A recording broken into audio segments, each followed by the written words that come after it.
dekada 70, may isang binata sa Mindanao na may matayog na pangarap, ang maging piloto.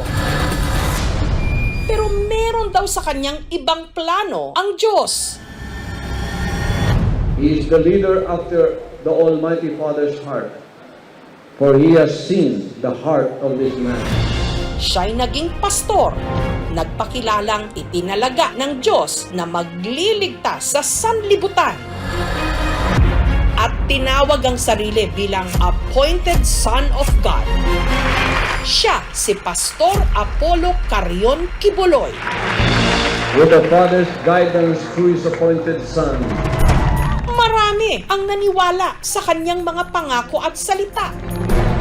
Kaya milyon-milyon ang umanib sa itinayo niyang simbahan, ang KOJC o Kingdom of Jesus Christ. ako po'y tumitingin sa nakikita ng Diyos.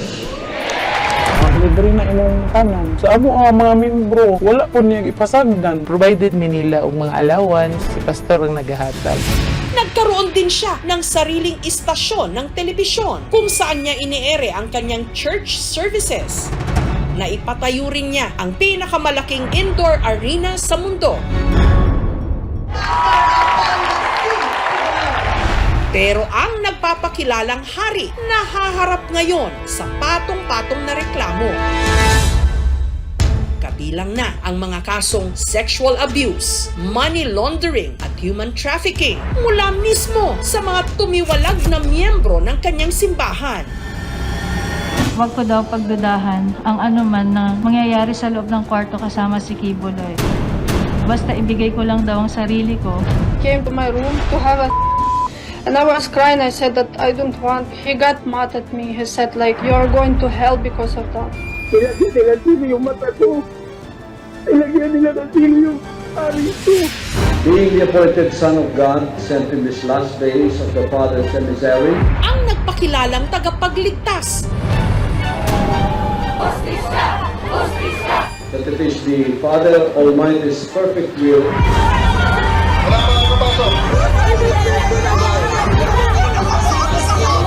that He intervenes Maililigtas kaya ang sarili sa pangil ng batas?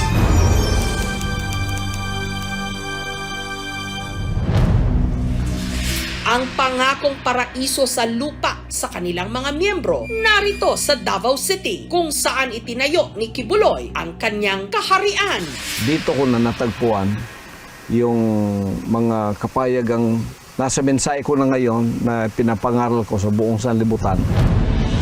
Ang appointed Son of God na nagpakilala ring owner of the universe, tumira sa magagarang mansyon at nagkaroon ng marangyang pamumuhay. Naging malapit siyang kaibigan ng mga nasa kapangyarihan, kabilang na si dating Presidente Rodrigo Duterte. Whatever I have in the ministry as a blessing, nasishare ko sa kanya. Yung mga binigay ni Pastor Kibuloy, sigurado bang it does not come with strings attached? There's no strings attachment.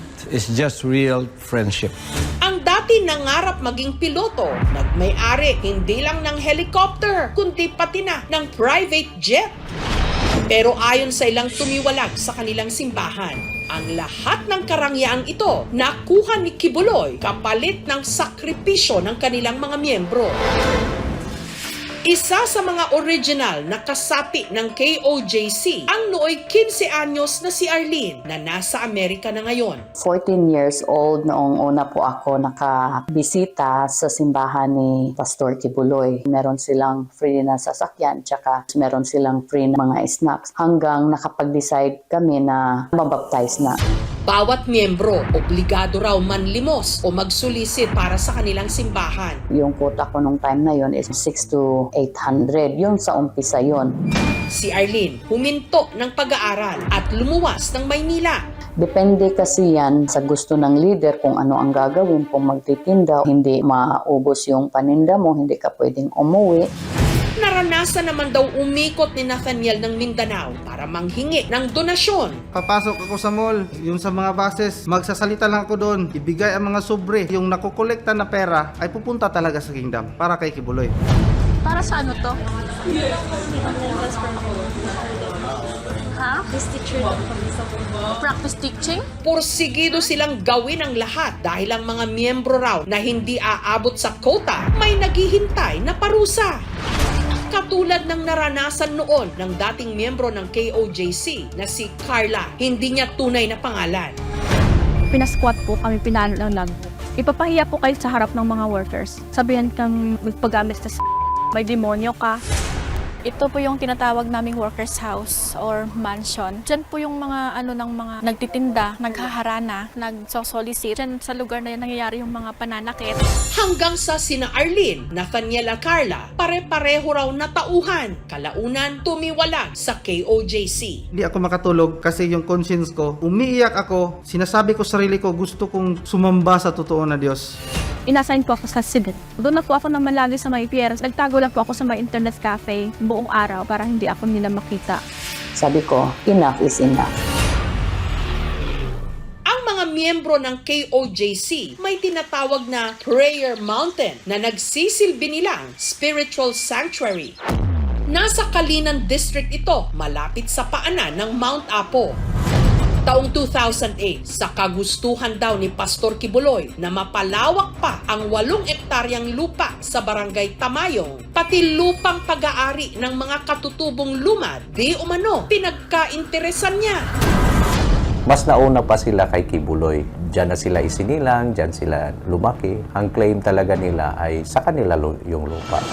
Ang mga bahay ng mga katutubo, di umano, pinasunog ng pastor. Napaslang din ang tumayong leader ng mga lumad. According to the narrative, ang perpetrator ay yung Kingdom of Jesus Christ. Pumunta sa CHR, nagpa-file ang mga cases against. Pero as to negotiate with Pastor Kibuloy, walang nangyaring ganon. Ang paratang sa kanya, mariin niyang itinanggi.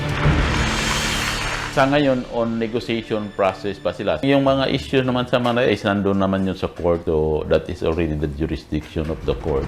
Pero ang pinakamalalang kasong kinasangkutan ni Pastor Kibuloy, sexual assault sa mga babaeng miyembro ng kanilang simbahan. Isa sa kanila ang nooy menor de edad na si Amanda, hindi rin niya tunay na pangalan, na naimbitahang magbigay ng testimonya sa Senado.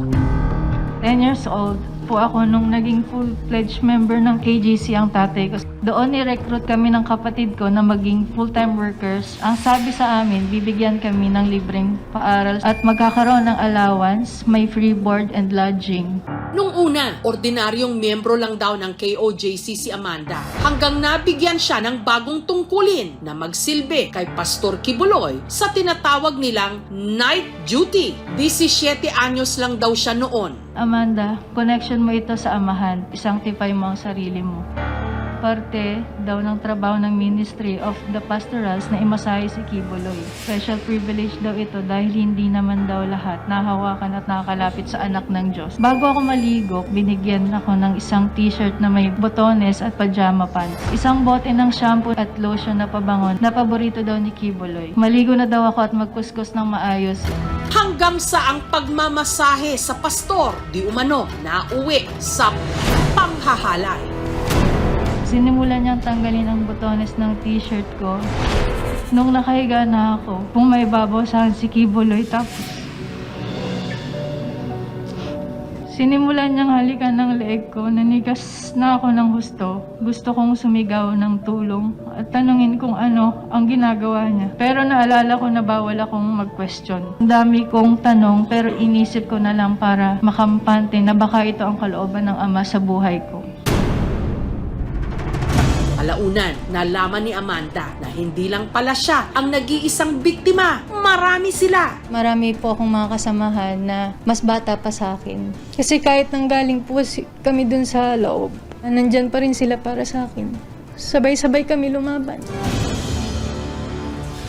At hindi lang mga Pilipino ang naging biktima di umano ni Kibuloy. Ilan sa kanila galing pa sa kongregasyon ng KOJC sa ibang bansa, sina Sofia, Nina at Iona. Hindi rin nila tunay na mga pangalan. Mga biktima di umano ng pastor na mula pa Ukraine na noong 2010 to 2012 lumipad pa Davao para raw maging pastoral ni Pastor Kibuloy.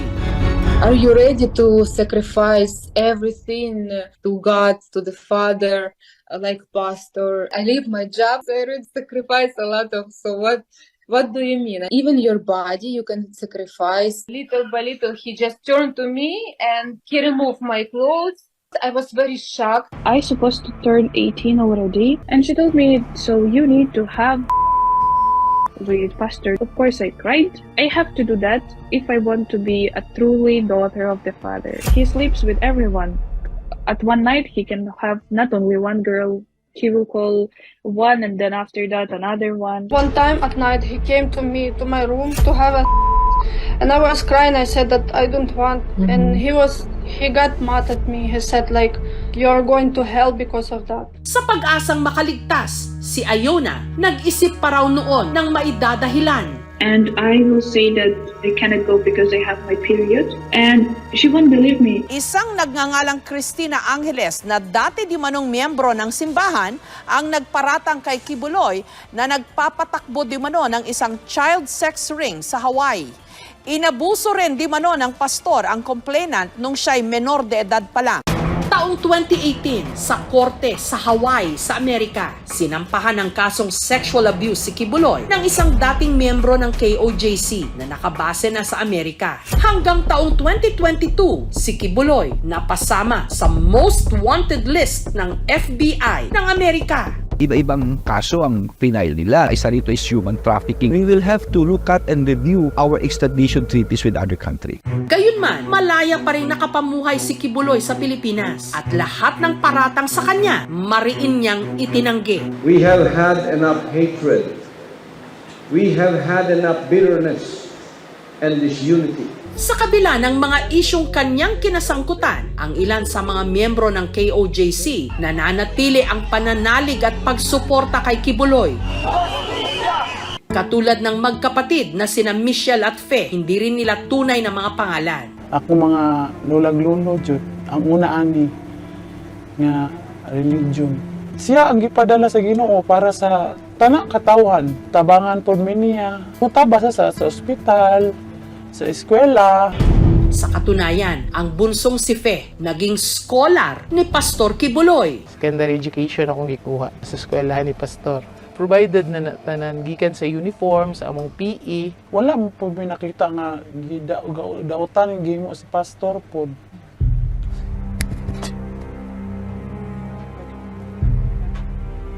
Wala may gimo si Pastor sila. Pero ilang gingon ana ba? Gipasang ilan nila nga dili mo tinuod. Ang pwedeng tawagin dyan ay religious extremism. I-accept ka nila, tutulungan ka nila. So nagkakaroon ka ng stability.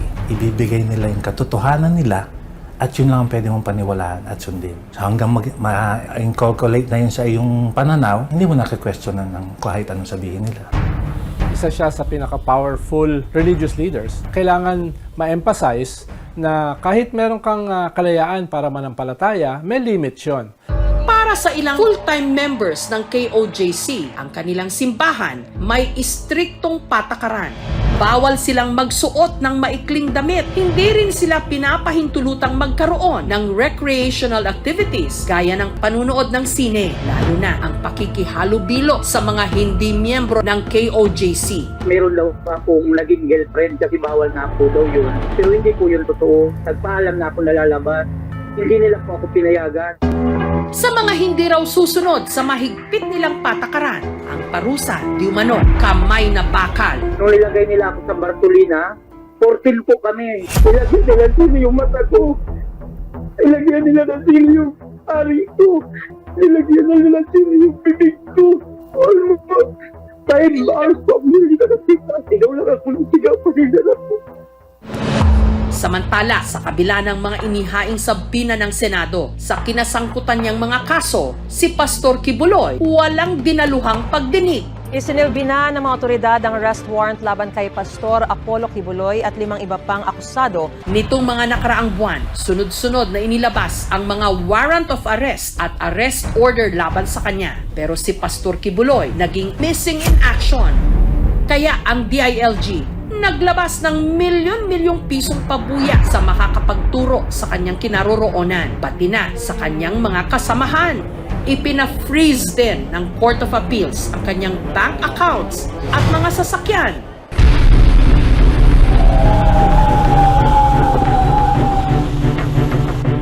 Sa paghalughog sa KOJC compound, may tunnel na di umano posibleng pinagtaguan ni Pastor Kibuloy. And meron siyang basement or underground. Walang aircon, walang ilaw, ang init sa loob. Lalo pang tumaas ang tensyon nung inalmahan ito ng mga miyembro ng KOJC na gumawa pa ng human barricade. Ang Davao Regional Police inalughog ang KOJC compound.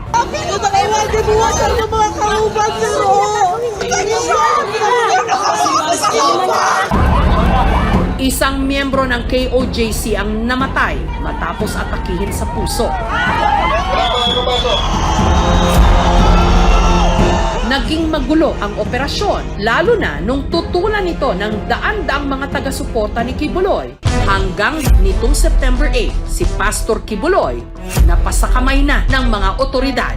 Yung pag-serve natin ng warrant sumabot ng 16 days. Na-corner kasi siya sa isang building. Yung ating regional director nagbigay ng ultimatum sa kanya, if hindi siya magsusurrender within 24 hours, i-assault na namin yung building. So doon sila na-pressure. Well, he surrendered. Note that the police has been there for the past 15 days. Pero hindi talaga siya nakita. Was there an actual restraint? No. Dinala ang mga akusado sa Camp Crame. Pastor Apollo C. Kibuloy is hopeful na since he already submitted to the custody of the law, that the proceedings against him would be fast-tracked so that he would be able to obtain his liberty. He would be able to prove his innocence in court. Any message, sir, to their followers? Tatag lang. Dalawa kasi po ang kaso niya. Yung sa Pasig ay ang tinatawag po nating human trafficking no bail. Yun naman sa Quezon City tungkol doon sa exploitation, no? O sexual molestation. Yung isa po sa Quezon City ay no bail.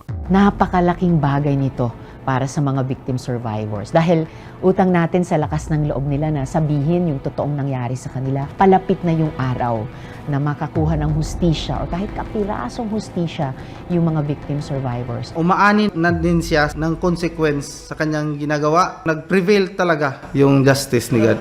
Mula nung inaresto si Kibuloy, lumantad ang 5 pang mga biktima di umano ng sexual abuse ng pastor. Allegedly sexually molested by Pastor Kibuloy, and 13 years old pa yung edad nila until such time na naging legal age na sila. Kung ano man yung gagawin nila ay yun yung parang kanilang passes to heaven. Sir, bakit mga bata? Ang isa lang nakikita ko siguro, ang bata ay pure. Yun yung sinasabi na ganun pa rin sila, intact pa rin yung pagkababae nga nila dahil ang nakipagtalik sa kanila ay Espiritu ng Diyos. Takot yung mga bata. They are being threatened nga na hahabulin sila ng angels of death.